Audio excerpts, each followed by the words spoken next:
All right, good afternoon or good day, wherever you're watching or what time you're watching. Welcome to our monthly interview and performance series here at the Museum of Glass for the Kareem Candy World Orchestra. My name's Kareem, and today we have the very special privilege of having the wonderful musician and saxophonist, flautist, clarinetist, vocalist, the great composer, improviser, and also a wonderful repairman and world travel musician, the great Ted Dortch. Ted, thank you for joining us today. Well, glad to be here, and it's my honor to be here with you. Yeah, likewise.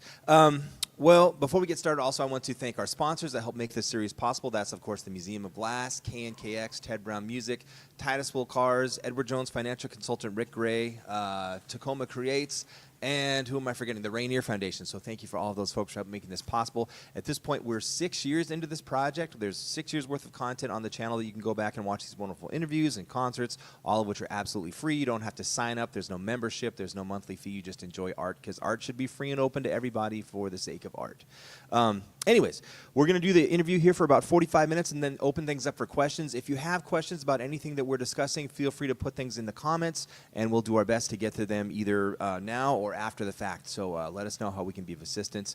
And so, Ted, you've been around the Northwest for a long time, and we've known each other and been friends for a while, quite some time, I think, going back to early 2000s, perhaps. Could be. That was about when I got here. Was 99. So yeah. And you've played with most of the musicians in the area. It's safe to say. So for people that don't know about you and your musicianship and your work, can you talk about how you got started playing and where that began for you? Well, just like a lot of people, start off in the school band. They started off. This is in Marietta, Georgia, and they started us off pretty early, like third, fourth grade. And then you have to pick out your instrument, and they start you on the tone flute, and they do all this, and so we go up and they're trying our instruments out and trying all the things to see. And so I played the trumpet a little bit, and the band director was like, "You got to play trumpet. You got to play trumpet." And no, I want the one with all the buttons because that's the one, the Pink Panther. So that was my big influence was the Pink Panther here. Plaz Johnson play that theme. So that's where I picked up the saxophone. And you get through high school, you go through the different things, and you get into high school and you start doing little gigs. I think I had my first gig. I was 15 or 16, and I'm playing with a little hippie rock band, and they're out in the van doing their thing, and I'm 16, so I'm just sitting around going, okay, well, let's play. I remember as I was growing up, my dad would take me to these little hole-in-the-wall bars and stuff, and he would talk to whoever's playing up there and make me Ted, go get your horn. And he'd talk to him and have me go up, at 10 years old, getting on stage, So I'm like, so it started off early, the debauchery. Was there a lot of prior to this, growing up in your house, did your parents listen to a lot of music? Were they fans of music, or not specifically anything? They'd have music on all the time, but they weren't like engrossed in it or something. So when you become a musician, music changes for you. It's no longer just entertainment. It's like every time a song comes on, you're just like, oh, what is that? Oh, wow, there's the bridge. And oh, man, listen to that chord change. It turns into a study session every time. So it's always hard for me to go to sleep if there's music on. It's one of those things. So no, but he did have some jazz records that to this day he had the Battle of the Bands, and on one side was Harry James, on the other side was Woody Herman. And just some great trumpet work, and I was able to find that as local trumpet player here, Lance Buller. He just happened to have that album and gave it to me. Oh, wow. So it was great to hear those old songs again. And he also had Porgy and Bess with the Mundell Low All-Stars, and you've got George DeVivier, and you've got Ben Webster and Art Farmer. It's just an all-star cast. And some of the arrangements and things on that particular album, I was just crazy about. Some of Ben's solos, just on another planet. because you'd listen to Summertime off of Porgy and Bess, and his solo it had like nothing to do with how anybody else played. It's just it would be very hard to transcribe those solos because it's all just from the gut. Yeah. Not even like just the technical stuff, but also what he does with sound. That's Ben Webster's and that's amazing. what it was. Just fizzing and popping and smoothing and milking each and every note. It was just a wonderful album for that. So I really got turned on to Ben Webster off of that album. Now, did you start on alto or did you start on tenor? I played alto up until about junior high, and the only way I could get into the top band in like 6th grade is that they had to move me to baritone. And I was a little bitty guy back then, and so I was sitting on like 5 or 6 chairs, and my dad bought me a stand to put the baritone on, so I had it jacked up, and I couldn't reach the low C key very good. I'd have to really stretch out to get there. So I played baritone sax all the way up through high school. So that was, all state band and all that stuff was always on baritone. I didn't get a tenor until I was a senior in high school. Some people got a car for their senior thing. I got the saxophone that I've played up until today. Better investment than a car, I would say. It's been with me a long time. Yeah. Well, so when you were in school and getting started, did you take any lessons, or was it all just band class, or how did things get rolling? Lessons came and went. It was one of those things I'd take for a year or two, or just because my best friend also plays tenor sax, and he's a teacher down at Emory in Atlanta, and we were saxophone buddies for basically until I left, and so he had private teachers. So he said, Ted, come and take some lessons from this guy. So I took some lessons from this guy, and it lasted a little while. I wasn't a big studier at that time, scales and chords and all that. What I would do is I just put on records and play with the records, my Grover Washington records and like that. So that leads me to my next question. I was going to say, when you started playing, it sounds like there were kind of diverse styles and things to choose from in your sphere of influence, but when you started being aware of music and kind of checking out albums, what were some of the first albums, aside from what your father had, that you kind of gravitated towards? Well, the guy that taught the jazz band when I was in high school, he said, Ted, you sound just like Jerry Mulligan, so go get some of those records. So I went to the record store, and the first record I ever bought was Jeru, which has got a song that I play up to, still play today, Get Out of Town, an old Cole Porter tune, that I just, fell in love with that swinging, baritone sax, loved it. So what I used to do later on is I would take my Dexter records and take my Mulligan records, and I'd put them on 78 and then slow it all the way down. So Dexter sounds like,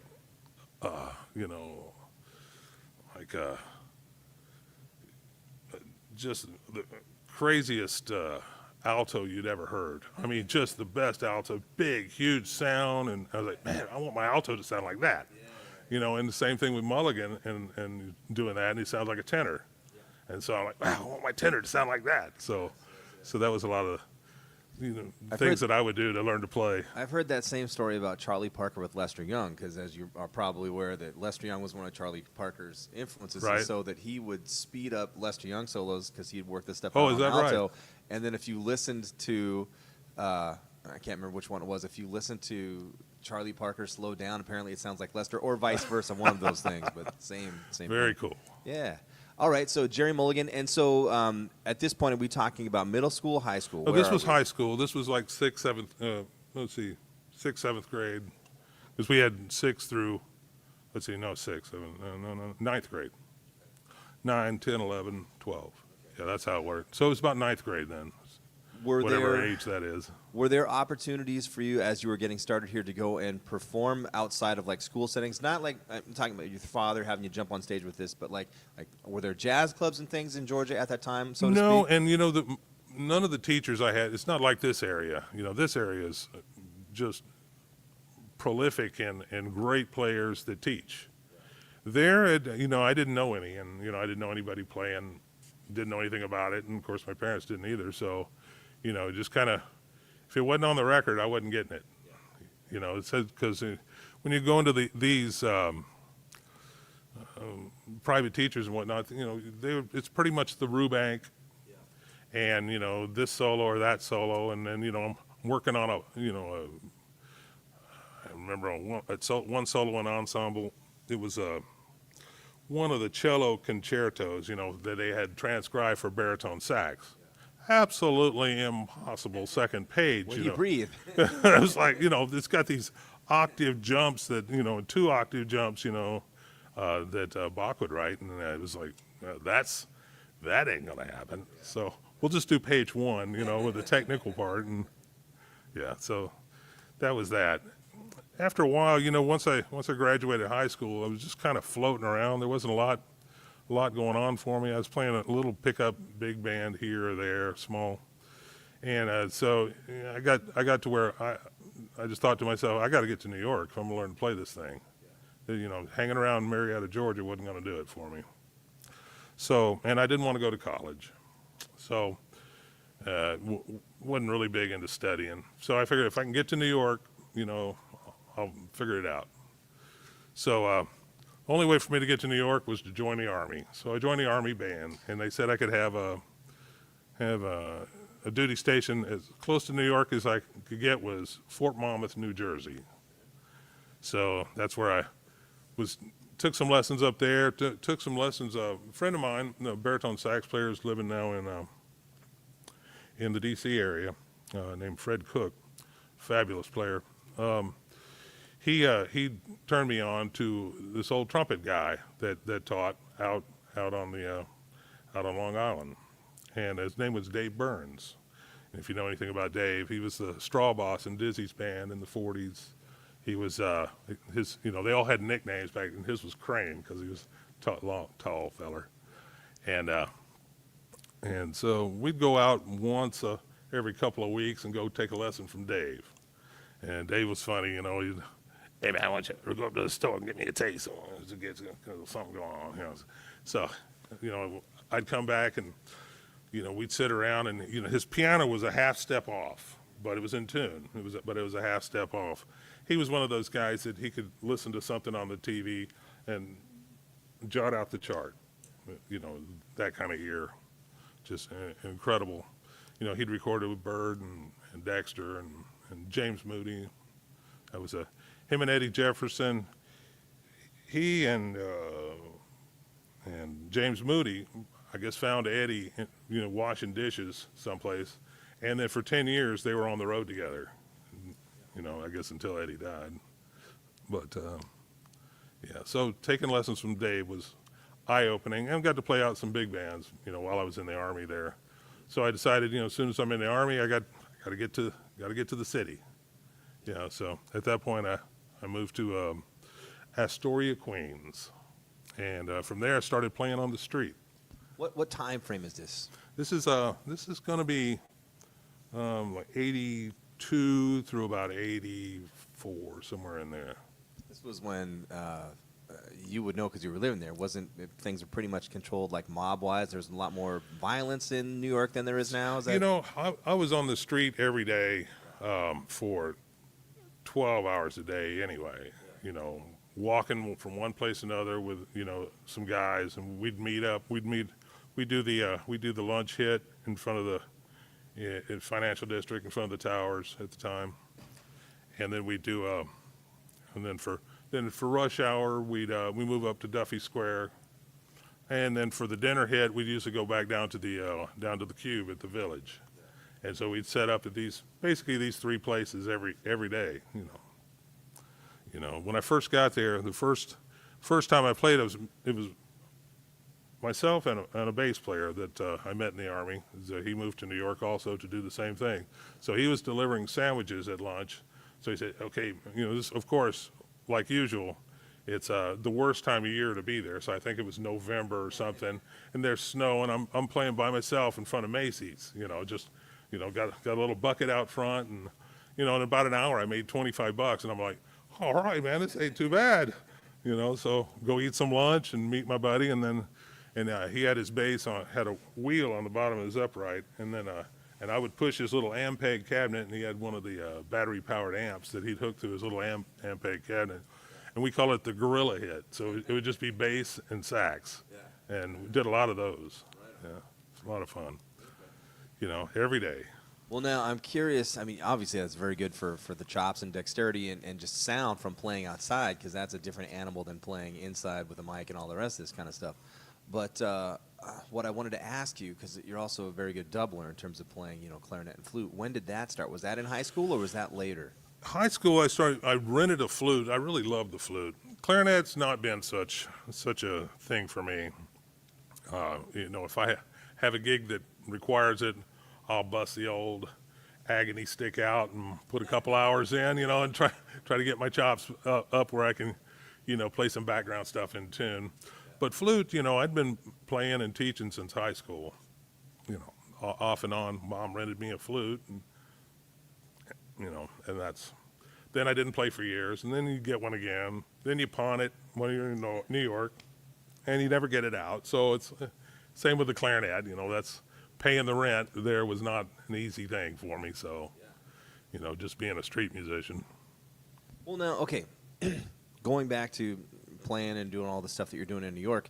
So at that time, 80s, 80, 84-ish, somewhere around there, were there some regular musicians that you would rotate and perform with, like a regular cast of folks? Or who were you working with? Yeah, we'd have a pretty much a set stable of guys that we'd call. If they could make it out, you know, then we'd meet. And we usually try to go with 2 horns and 3 rhythm, but a lot of times it was just myself and rhythm. You know, it was me and the bass player and myself were usually the mainstays, and we'd call up some cats and put it together. You know, we had some great players on the street. Vince Herring was out there doing it at the time. He had his band, you know, and he's playing over here. And then at that time, you had all the the break dancers they were always competing with. You know, we'd get a nice crowd, and you know, then these kids would come over doing their break dance, and all our crowd would go. It's like, hey, this is our corner. But yeah, we played with some great players. Adam Rogers was one of my guitar players that on a rotation, and you know, we'd get some cats out. You know, Shinzo Ono, the great trumpet player, when he wasn't playing with Mel Lewis's band at the time. You know, there at the Vanguard, they had a steady Monday night or something like that. He came out once, and you know, Don Cherry came and sat in, and you know, you see some now luminaries that would come by and play with us. Yeah. Well, I guess I would say too is while you were living there, did you make a point of getting out to? You're working obviously, but getting out to see other stuff. I mean, a lot of the things that were happening at that time. Not so much after I moved to New York. When I was in the Army, though, we were always heading up to the city and watch George Coleman octet, or saw Dexter a couple of times, and Richie Cole, and you know, saw the Marcellus brothers there at the Vanguard when they were together. Excuse me, doing those things. Yeah. So it's, you know, it's constantly trying to figure this music out, you know, whichever way it can. I'm still trying to figure this music out. It's a battle that will never end. Yeah. Well, very cool. So, working, gigging, surviving in New York. So, you're there from when until when? I was there until about 84, 85, and I got a call to do I was, you know, doing a lot of different bands. I was playing with a Haitian folklore band, and then I got with this group is, you know, doing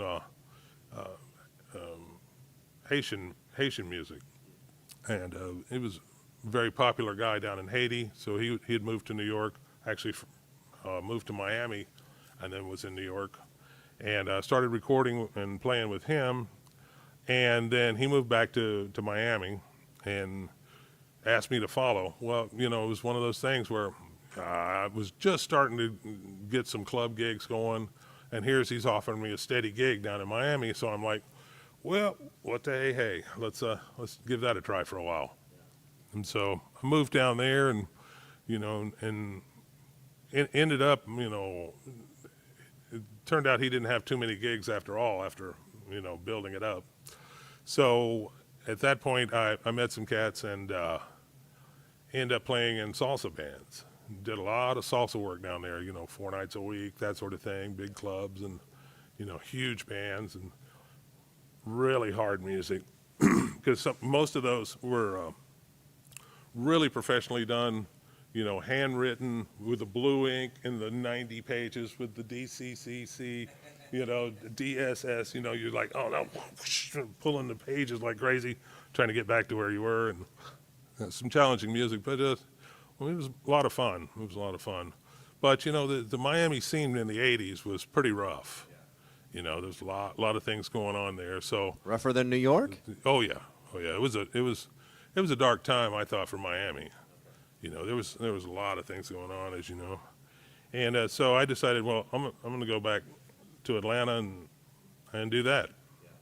Something different, because one of the reasons I left New York also was being raised with a house and a yard and a dog and all these things, and you start missing that, and while I was in Miami is where I met my wife, so we decided to move back to that area. So I didn't have any work, so I took an electrical course, and finished at a technical school, and it was supposed to be a 6-month course, for electrician course. I finished it in 3 weeks, and so, I ended up, for the next month or so, I ended up tutoring the class, and I said, forget this, it's, it wasn't really a very difficult class, but, so at that point, I got playing with some groups and fell in with a band called the League of Decency, and my buddy Randy Hunter, who's a teacher at Emory now, and great trombonist Earl Ford. We hooked up with a guy named Tommy Dean and his band, and we worked for, 8-10 years together doing that, and made 5-6 albums, and at that point I got hooked up with I was still trying to do my own little jazz thing, so I hooked up with a couple of guys, and we were playing in a club, and Sinclair Pickney, who was one of James Brown's tenor players, heard us and asked if we wanted to bring my band in to record his album. So I said, well, sure, why not? Well, the record company that was doing it, ended up having me basically on staff from then on, doing, blues records from in the 90s. I must have done 50, albums at that time. Most of the guys were out of Houston, some Atlanta, some out of Florida, a couple of guitar players, just doing the blues thing. So it was a lot of fun. Well, I'm curious, the band you had, the League of Decency, and then you worked with 8 or 10 years, were you writing and arranging original stuff, or just arranging tunes, or what was the material like? My role in it was mostly just a sax player. The arrangements came, me and my buddy Randy, we would just, we'd basically make up our parts. I'd make up something, and he was able to, knew exactly where I was going all the time. So, we're doing that great musical dance, when you get two saxophone players together that have been working together and grew up together, so he could really anticipate where I was going, and he'd throw a harmony on there in a second. So, yeah, so a lot of our arrangements came that way. Some we got hired to do some for at the time I think it was Inner Sound Records, and they did like a 4 or 5 album series. You find them in the cutouts all the time, now. So if you can, I've seen them at the thrift store, the cutouts, and flipping through the CDs. Hey, there's me. All right. So that was a lot of fun. But on those, everybody took it upon themselves. Okay, here's my arrangement. We bring in the horn arrangements on what they'd already basically already put together. Excuse me. And then when you're doing the stuff for all the blues stuff, I'm curious just about the music industry at that time. They're hiring you to come in and do solo work, or were you doing some producing as well, or what was the role there? No, the producing was done well, by the people at the studio, Kala Studios. We would do a lot of times. We would do the horn arrangements, off of a set, something that's already all the framework's there. Let's hear some horns. So we would do that, and that was a lot of fun. That was a lot of fun. And we got to do a lot of that particular record company, which was Ichiban, which I think later sold to Sony. That particular record company would have us go overseas to Europe specifically to play with these blues performances. They, just loved, the Europeans just loved that soul and R&B stuff, that soul, blues, and R&B. So we did quite a few tours, usually a couple a year anyway. Yeah. And so with that, I guess going back to the recording, I guess the other question I had is when they had you do that type of stuff, was it, and this is just a question in terms of like the music industry and how it worked at that time, would it be like a one-time buyout payment for services, or were there like royalties on recordings, or how did that work for you guys? No, we were always paid, cash, basically, or a check or whatever. Yeah. Cool. And so for these tours that you were doing, because we've talked about this, and you've toured Europe, you've toured Asia, all over the place. So for those types of things, were those always for the record labels and those performances, or did you do some touring with your own groups? No, it was always that record label, and what helped, those tours, were basically to promote the new album that we recorded, and they weren't real big payers, but the record company would use, because they also did a lot of other things like hip hop and whatnot. They had the Oop, There It Is, and those kind of huge hits that were going at the same time, which helped fund the love, of this music, which was the kind of the catalyst to help pay for, us doing those tours. Yeah, it's like some of the clubs that do like DJ night and then jazz on one night, and Right. the DJ night ends up paying for yeah. Right. Of course. Cool. Well, I guess so. At this point, this time frame when you're doing the touring overseas, we're in the 90s at this point? Yeah, yes? this was the 90s. Okay, Right. cool. So I'm always curious of people that go overseas to play versus back here, because you're still very active performing here now versus, back at that time. What was your perception of live music and how live music was received over in Europe and in Asia versus here from the audience? Well, some of the audience was really hip on, to clap after the solos and this and that. But in Europe, not so much. It's usually after the song. Sometimes you'd get a little something, after a solo. But usually it was after the song, and everybody. But the crowds were super enthusiastic, and the places were always packed. I did a lot of ski resorts, that sort of thing, and these were club gigs. So they were packed. And we do concerts. We did Montreux Jazz Festival, of course.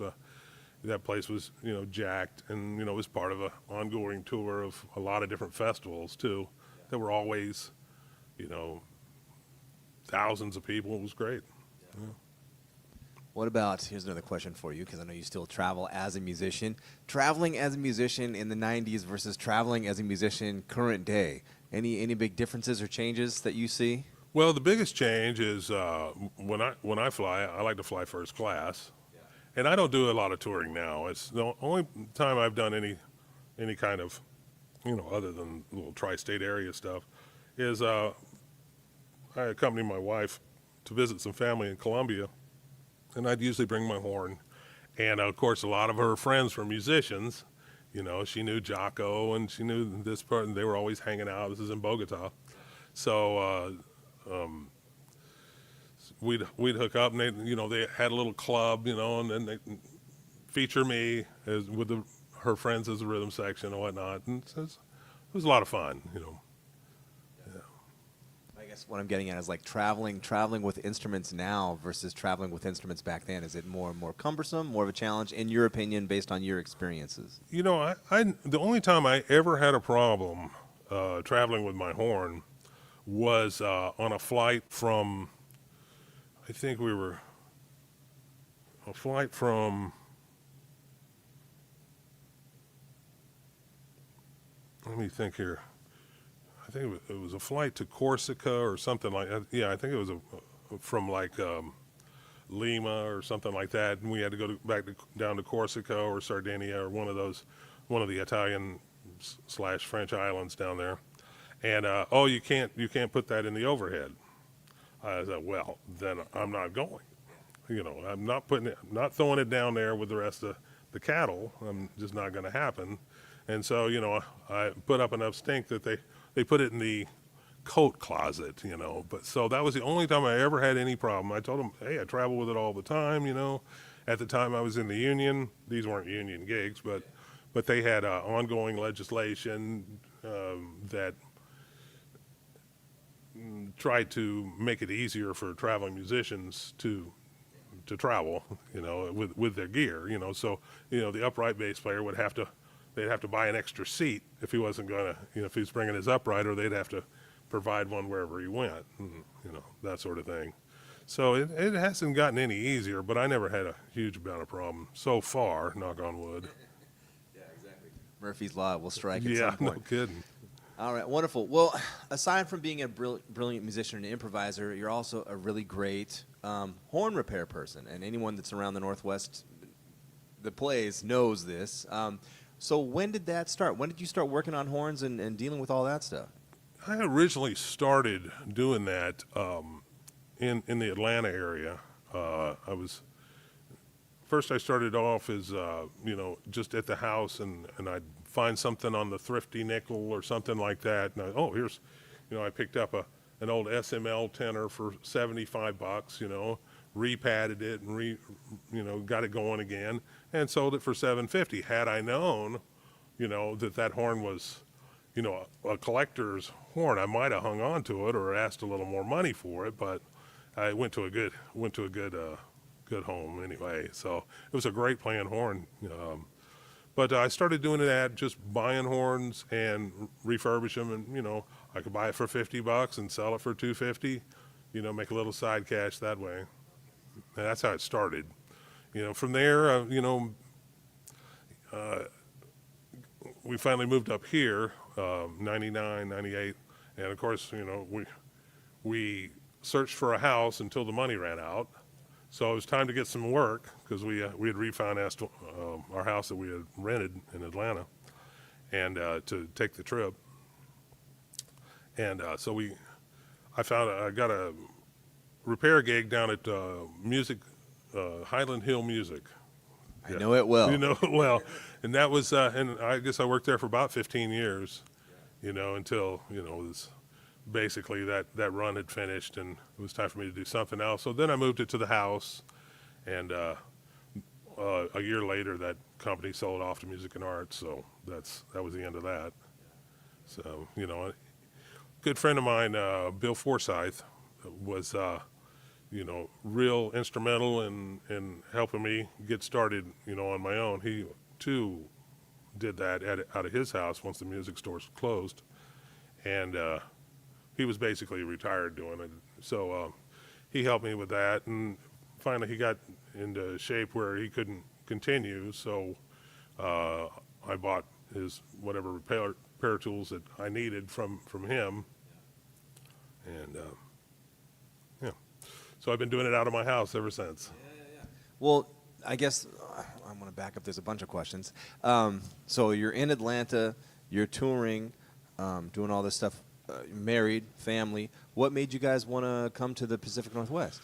Well, one of the big things was the school system, where we in our area was, I thought, a little below par, and also the political climate there. My wife was a bit uncomfortable. I grew up there, so it didn't bother me, but she was open to try something different.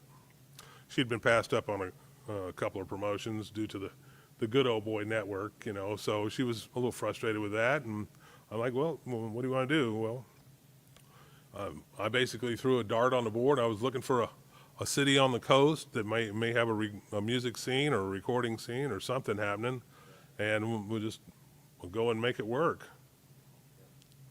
So that's how that's how that happened. It's basically just, okay, let's go. So we loaded up 2 cats, 2 dogs, 2 kids, and the wife, and I bought a van and a travel trailer, and away we went. Very cool. Well, I guess another question then is, after seeing a lot of the world touring and traveling, probably I'm assuming with the military and with music, living in Georgia, living in Miami, going down to South America, you know, after being in all these places and seeing all these different types of music scenes, when you arrived in the Northwest, what was your opinion about the scene at the time when you first got here? Well, it's just like when you're starting off anywhere, it's tough because, you don't know anybody, and you just basically, go hit a jam session and try and do a little networking. So, I did that one time, one jam session, and I think the club's closed now. It was up in Seattle, whatever the name of it was. It was Tula's. And, sit there for 2 hours, and then you finally get up there, and, instead of the rhythm section, you got a high school player on bass, you got some other person on drums that, are less than a seasoned pro, and you're playing footprints or, something like that. And, I'm like, okay, I waited an hour and a half to do this. I could not wait to get off the stage, and out of there. So not a lot of networking there, but, it's, you hang around enough, people get to know you. Well, so same kind of thing. So if remembering back, you've been here now for what, 20 some years, 25 years. Right. So remembering back, where did you first start playing? How did you first start getting gigs? And Let me see here. Boy, I wasn't doing a lot of gigging, of course, when I first got here. So I started doing the repair work, and probably through the repair side of things is where I met a lot of people. Because they'd hear me warming up or play testing a horn or something. Hey, I got a gig here, or hey, you wanted to check this out, or you end up doing a lot of $50, $20 gigs, at first, and then try to network as best you can. I remember. I'm curious when you first went to Highland Hill, because I remember going back there as a kid. This would have been late 80s. And I can't remember the manager's name at the time, but then later it was Paul Reinstein. Right. Was Paul the manager when you first got there? No. The guy with the mustache. Not Paul, the other guy with the mustache. Yeah. Short, early. Yeah. John. Dang it! If you had asked me 5 minutes ago, I could have told you. Yeah. I just saw him not too many years ago, but yeah, he was one, and he taught me how to do the brass work. Yeah, brass was his specialty. So he showed me how all the brass tools worked and showed me how to do this and that, and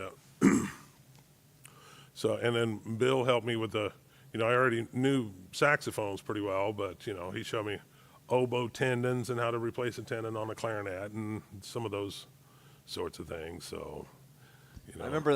Just remembering back in the shop, if you went back there, people that were usually on hand, it was yourself or Bill Forsyth. Was Howard Mostrom around when you were there? He was. Okay. Howard was there, and and Paul, I guess, came from another store. I think he was working another store, and he was doing all the luthier work, and then Ken Powers. He was doing the.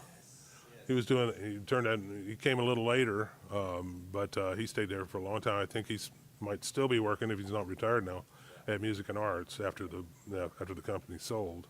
Paul's daughter was there, Zoe Reinstein, Right. was there working. Yeah, and she was doing some front desk stuff. I remember seeing, because I went there as a customer, but then later I was teaching there. I remember I'd see like Lance Buller, or I'm just trying to remember who was around at this time there. The same Steve. Oh, geez. Come on, Steve. Saxophone player. Sorrentos. Steve was there, usually around. Not, he was not repairing, right. but just around. Oh, yeah, he liked to hang out and, because he was Mr. Buy and Sell and still is, and he's always bringing these, vintage Mark VIs that, one I remember was in a fire, and The other was, whatever. So he's always bringing them in and getting his horns worked on and whatnot. It was another, saxophone guy, gear and. And of course, I mean, Tracy Knope was around too at the time. Right. I guess where I'm going with this is, it was a really cool, kind of small, close network of the people that worked at the store, but all the musicians that would pass through, coming and going, and all the stories and things you'd hear. So I mean, obviously, a good Right, place and the band directors, like Cheryl Clark, and and a lot of these people that are, Northwest mainstays. They're you see them all the time in clubs, and so good times. That's how kind of networking works. You just hang on and kind of hope for the best and try to push it one way or the other, and and do your thing. Well, I'm past time here, so my apologies. If you have any questions for Ted or myself about anything we're covering, please let us know at this time. Are there any questions in the comments, or?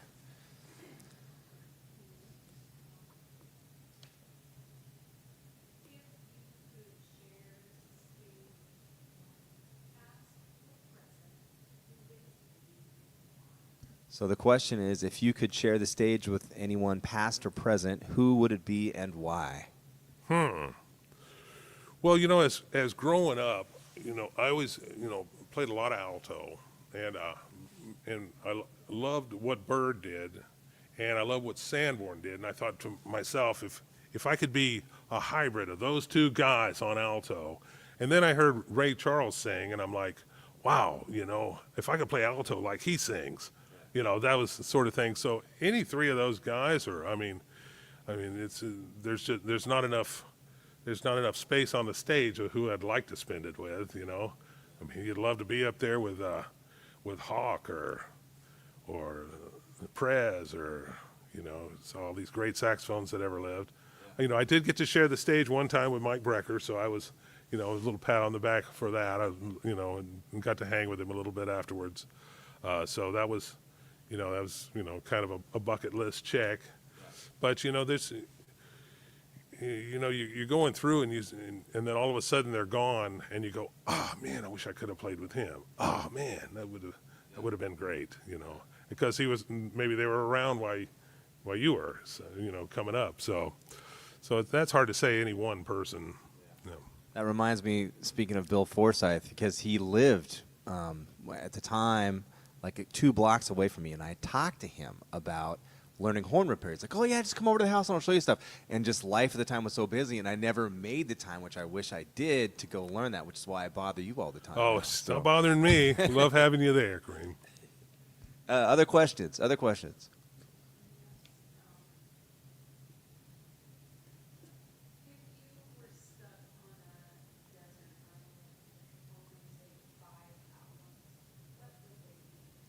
So the question is, if you were stuck on a desert island and you could only take 5 albums, what would they be? I took some lessons from a guy up in New Jersey who turned me on to a couple that are just way ahead of their time, I thought. One of them was Ralph Towner's Solstice, had Jan Garbrick on saxophone. The other one was Keith Jarrett, My Song, which had Jan Garbrick on saxophone. It was at that time, I was really checking that modern sound out, and those are 2 that I always keep with me, 2 albums anyway. Other than that, wow, I love having the double album set of the Dizzy, Stitt, and Getz, the Verve sessions, So that probably counts as 2 albums there. Isn't They We split it up. We is on that. And, Green Eyes, I think. Dark Eyes. Yeah. Dark Eyes. Yeah. Yeah, with that great tenor alto line. It's in the background. It's just wonderful. Yeah. So that's that. Those and what else? And then my Coltrane, the Atlantic Years double album set. They only came as when they were records. You got the folded across records. And they can't listen to them anymore because there's so many scratches from me going back and forth and learning those solos. More questions. All right, let's bring them.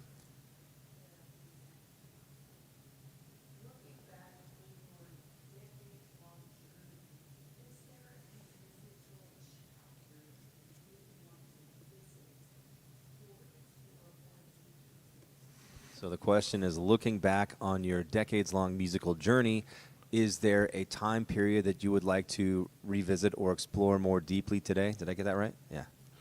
Yeah. You know, as far as a musical career goes, I probably should have never left New York. New York was the greatest musical learning part in my life, you know, and some people didn't leave, and, you know, they've gained quite a bit of notoriety by hanging out in New York.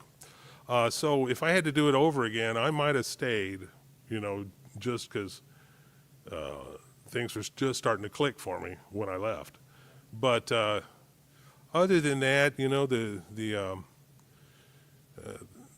time touring, I just absolutely loved touring Europe, because everybody else would, you know, they'd get to the hotel and they'd sock themselves in, you know, and I wasn't checked in before I was out on the street walking around and checking out the sights, you know, thinking, well, I might not ever be here again. I better see it while I can. Yeah. So, you know, this, other than that, you know, can't think of anything. More and more questions.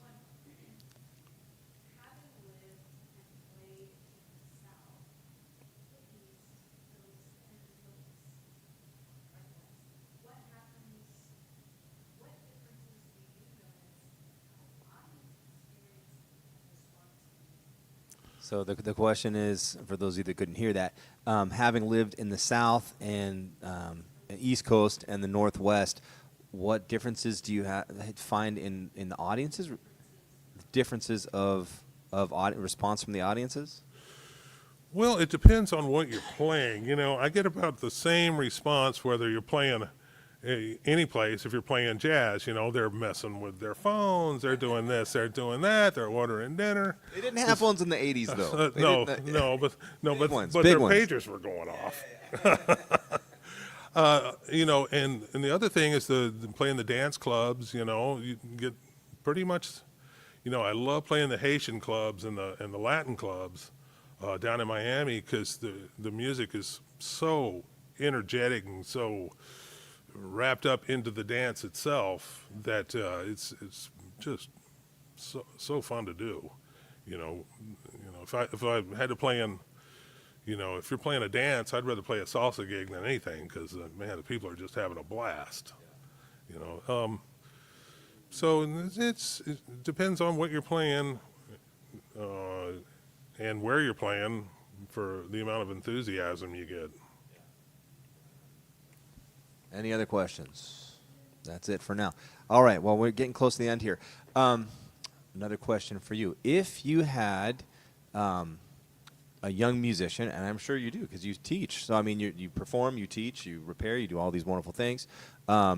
If you had an aspiring musician coming to you and saying, hey, Ted, I want to become a musician professionally, what's some advice that you found helpful in your development as a professional musician that you would pass on to them that you think's vital and important for them to know? Well, the first thing I try to show them is, you know, you have to get rid of your ego, first of all. You know, you can't be wrapped up in yourself quite so much. You know, you work hard, you do this, and you can't be afraid to make mistakes. One of the things one of the things I teach is, you know, when I play out on the street, if you want to get rid of the jitters or anything like that, just do the primal scream before you ever, you know, start off doing anything. Just get out there and make the most god-awful sound you can on your horn. Everything else of that is golden. So trying to get rid of that, you know, where you have to be perfect, or, you know, I squeaked, I made a mistake. You get rid of that, because, you know, that's all part of it. Excellent advice. Excellent advice. So, for the people that don't know, with the great repair work, and if they want to study with you or find out how to book you, where can people find information about what you're doing, how to get in touch with you? I have a Facebook site. I have a couple of those, a Reverb Nation site, or, you know, you can, you know, just Google. Yeah, I'm all over Google. Good and bad, I imagine. All right, if there's bounty hunters looking for you, they Exactly. wonderful, wonderful. Okay, wonderful. Are there any gigs coming up or things you want to speak of or recordings? Oh, or? well, I've got a Boss Tenors thing when I get back from Georgia. I'm about to head off for a couple of 3 weeks and little birthday vacation thing. So when I get back, that Wednesday, what is that, the 10th or the 11th, whatever that Wednesday is in June, we've got the Boss Tenors there at the Spar Bar, so that'll be fun. All right, well, Ted, it's been a pleasure having you as our guest today. Thank Well, you so thanks much for for having taking the me. time. Yeah. So we're going to take a very short break here for about an hour, kind of reconfigure, and then play a bunch of music for you. So join us in about an hour. Thank you so much for having us. Thanks, Grim.